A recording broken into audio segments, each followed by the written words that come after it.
Recentemente circulou um vídeo em que o pastor Mateus Alves entrevista um jovem católico na rua.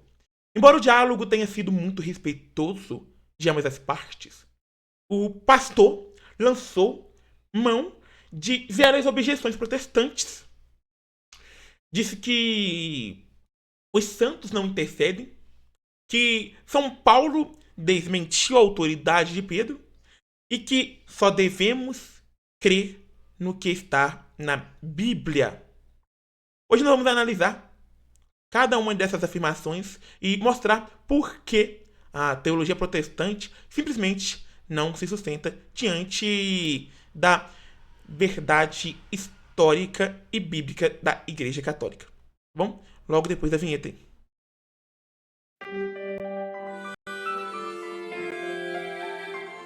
Salve Maria Imaculada e que viva a Cristo Rei!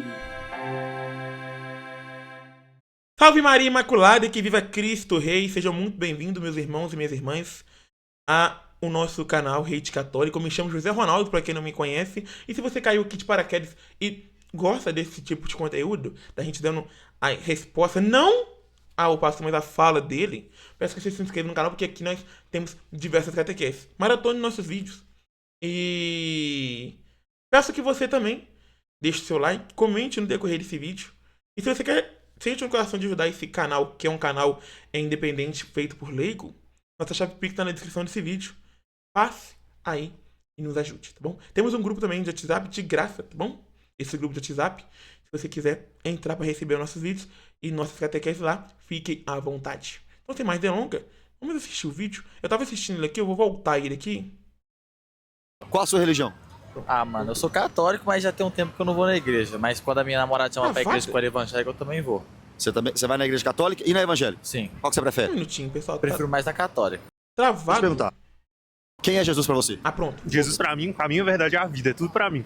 Você é cristão? Sou cristão católico. Alguns tratam Maria como intercessora diante de Deus. Você acredita nisso? Isso, eu acredito que Maria intercede por nós diante de Deus. Ela é um caminho que nos ajuda a chegar mais perto de Cristo. Não que ela seja uma deusa ou alguém semelhante a Deus. Você diz que ela intercede por nós. Isso está na Bíblia? Tá sim, por exemplo, nas bodas de Caná. Maria pede a Jesus que interceda por aquele povo que não tem vinho, né?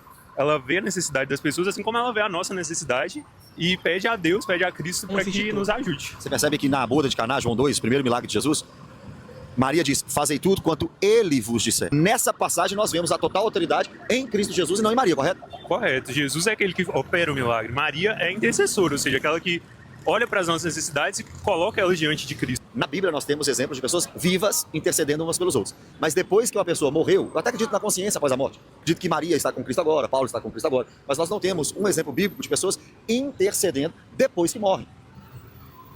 Bom, se você levar em consideração a ideia, né, como você disse que é protestante, da sólida escritura, a gente não vê, talvez até veja, eu não sabe te falar, mas eu, como católico, não acredito na sólida escritura, porque é um contexto que não há na Bíblia. Não tem base. Por exemplo, Paulo vai dizer, né, que a gente deve trazer aquilo que é transmitido pelas escrituras também por viva tradição. As tradições. A nossa tradição da igreja é que nos ensina isso. Mas perceba comigo, as tradições que eu tenho dos apóstolos está na escritura.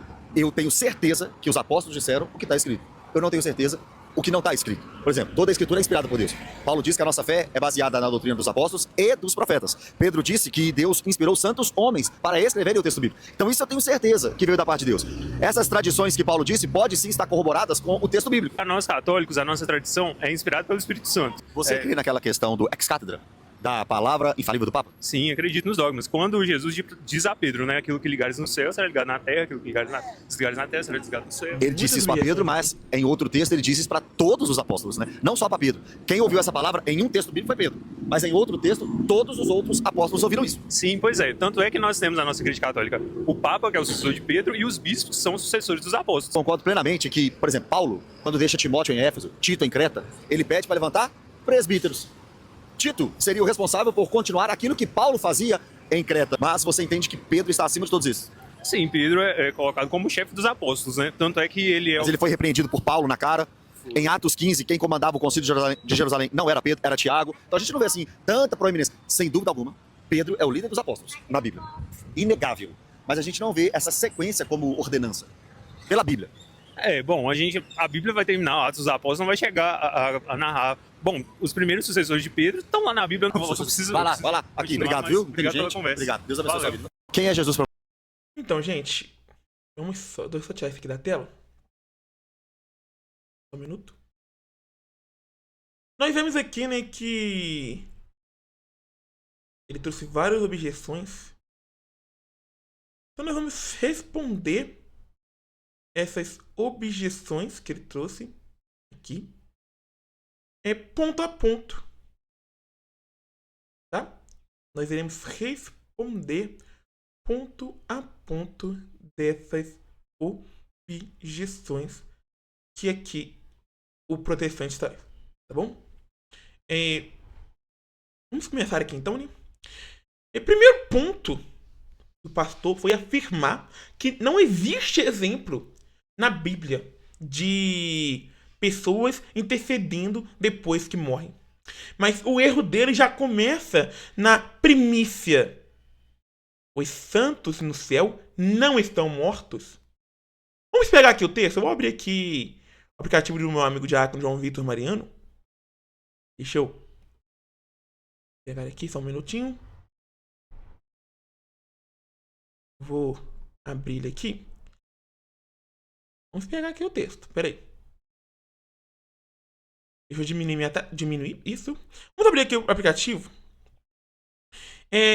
Então a gente vai analisar aqui Marcos, capítulo 12, se não me engano.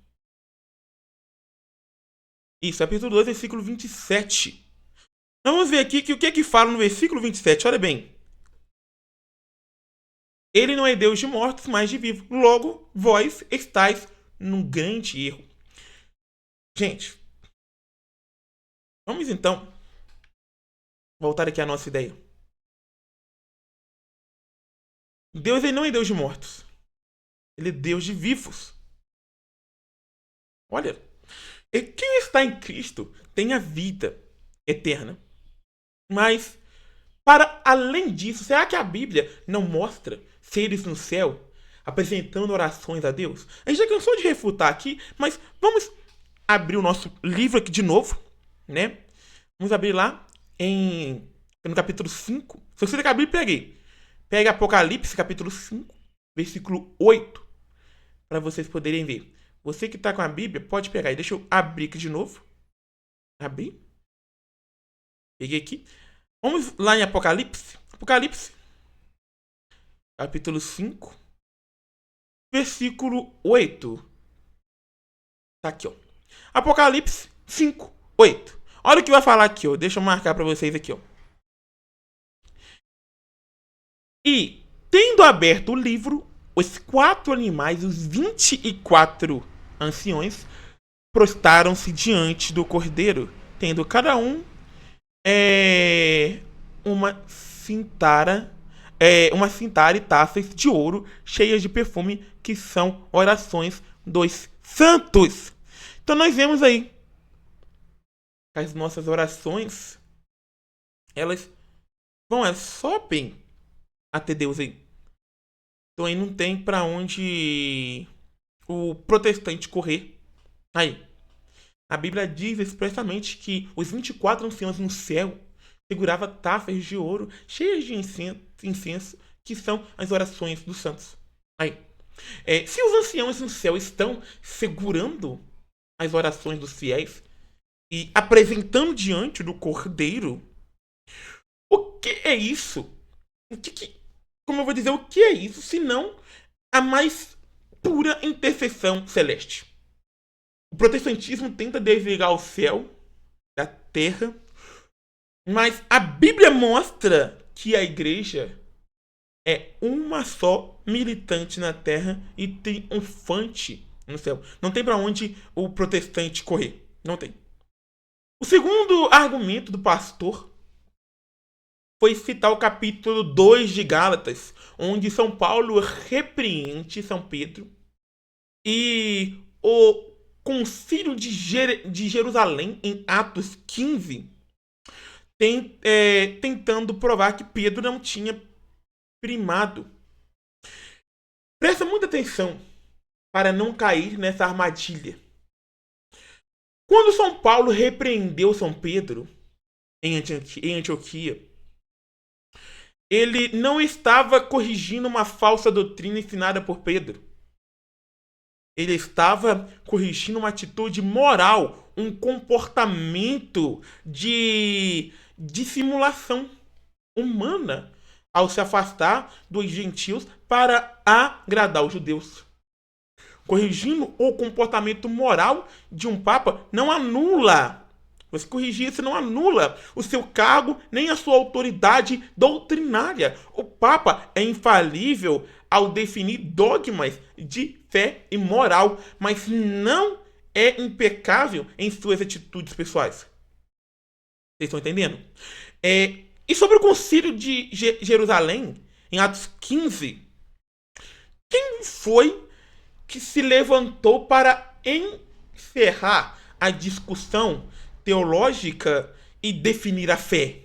Foi Pedro. O versículo 7 diz, os apóstolos,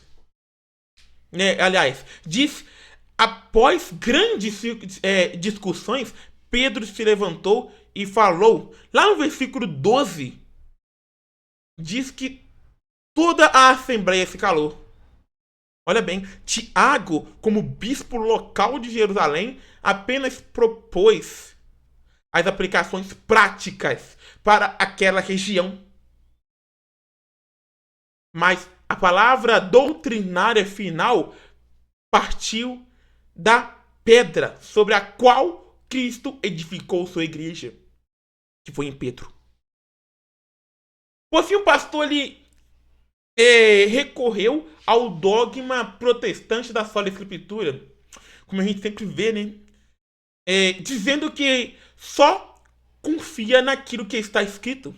Mas eu faço uma pergunta simples a qualquer protestante. Onde é que está escrito na Bíblia a lista de quais livros pertencem à Bíblia? Eu quero que qualquer protestante venha e comenta aqui embaixo. Onde que a Bíblia fala quais livros pertencem a ela? O cano bíblico não caiu pronta do céu. Não caiu do céu de paraquedas. Não existe um sumário inspirado dentro da Escritura dizendo quais livros são canônicos. Olha bem, foi a sagrada tradição e o magistério da Igreja Católica nos seus concílios do século IV, como os concílios de Hipona e Cartago, que definiram quais livros eram inspirados por Deus e quais não eram. Ou seja, quando o protestante pega a sua Bíblia para tentar refutar o catolicismo, ele está usando o livro que só existiu porque a Igreja Católica o preservou e declarou autêntica. Sem a tradição e o magistério, a gente não consegue nada. O protestantismo, sequer sem a tradição e o magistério, saberia o que é a Bíblia.